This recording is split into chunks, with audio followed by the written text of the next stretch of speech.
Hey hi, welcome to cocktail తమాషా. ఈరోజు నేను బటర్తో నెయ్యి ఎలా తయారు చేయాలో చూపించబోతున్నాను.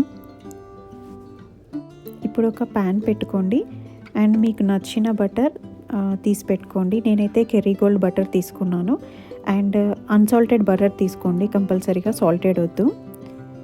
నేనైతే ఇప్పుడు ప్యాన్లో 2 ప్యాక్స్ వేస్తున్నాను. మీడియం లో ఫ్లేమ్లో స్లోగా బటర్ని కరిగిస్తూ ఉండండి. ఒక 5 మినిట్స్ తర్వాత ఇప్పుడు బటర్లో కరివేపాకు వేసుకోండి. నేనైతే కరివేపాకు వేసుకున్నాను. మీరు మంచి అరోమా కోసం ఐదర్ తమలపాకు కానీ, కరివేపాకు కానీ, లేకపోతే పచ్చకర్పూరం కానీ ఏదైనా మీకు నచ్చింది వేసుకోవచ్చు.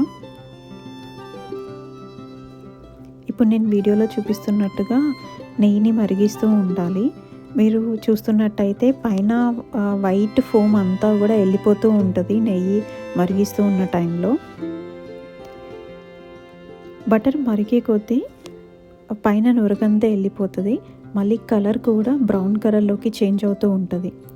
మీరు కరెక్ట్గా అయిందా లేదా అని గుర్తుపట్టాలంటే మంచి స్మెల్ వస్తూ ఉంటుంది. ఆ టైంలో మీరు స్టవ్ ఆఫ్ చేసేసుకోండి. కొంచెం ఎక్కువ ఉంచినా మాడిపోతుంది. అప్పుడు స్టవ్ ఆఫ్ చేసేసుకొని చల్లార్చుకోండి. గుర్తుపెట్టుకోండి, బ్రౌన్ కలర్లోకి మారాక వెంటనే స్టవ్ ఆఫ్ చేసుకోండి, లేకపోతే తొందరగా మాడిపోతుంది.